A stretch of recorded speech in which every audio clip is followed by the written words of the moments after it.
এই শীতের দিনে আলু দিয়ে শিং মাছের ঝোল সাথে যদি থাকে ধনিয়া পাতা তাহলে তরকারির স্বাদটা আরও দ্বিগুণ বেড়ে যায়, তাই না? আসসালামু আলাইকুম everyone, welcome back to my channel মামিস cooking and blog. বরাবর মতো নতুন একটা রান্না ভিডিও নিয়ে হাজির হয়েছি অনেক দিন পর। তো আজকে আমি রান্না করব, শুরুতেই দেখতে পেয়েছেন, আলু টমেটো দিয়ে শিং মাছের ঝোল রান্না করব। তো প্রথমে চুলে আমি প্যান বসিয়ে নিয়েছি, পরিমাণ মতো তেল দিয়ে এখন 1 কাপ পরিমাণ পেঁয়াজ কুচি দিয়ে নিলাম। পেঁয়াজটা ভাজা ভাজা হয়ে আসছে।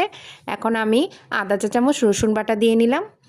সামান্য পরিমাণ পানি দিয়ে আধা চা চামচ হলুদের গুঁড়ো, আধা চা চামচ মরিচের গুঁড়ো দিয়ে এখন আমি ভালোভাবে মশলাটাকে কষিয়ে পরিমাণ মতো লবণ দিয়ে এখন আমি দিয়ে দিব ধুয়ে পরিষ্কার করে রাখা শিং মাছগুলো।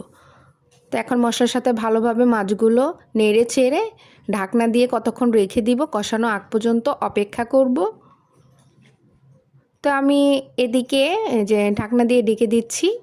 তো আমি এর মাঝখানে অফ ক্যামেরায় তো আলু ভেঙে দিয়েছিলাম, একটা আলু সিদ্ধ করা ছিল, আর হচ্ছে টমেটো দিয়ে দিয়েছি।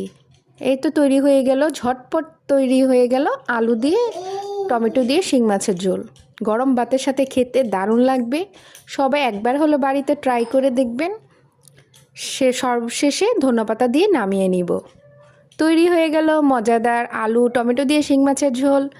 এই শীতের দিনে এই তরকারিটা গরম ভাতের সাথে খেতে অসাধারণ লাগে। সবাই একবার হলেও বাড়িতে ট্রাই করবেন। ভালো থাকবেন সবাই, সুস্থ থাকবেন। এতক্ষণ ধৈর্য সহকারে আমার ভিডিওটি দেখছেন, সবাইকে অসংখ্য ধন্যবাদ। আর যদি ভালো লেগে থাকে অবশ্যই একটা লাইক ও সাবস্ক্রাইব করে চ্যানেলটির সাথে পাশে থাকবেন। ধন্যবাদ সবাইকে। আল্লাহ হাফেজ।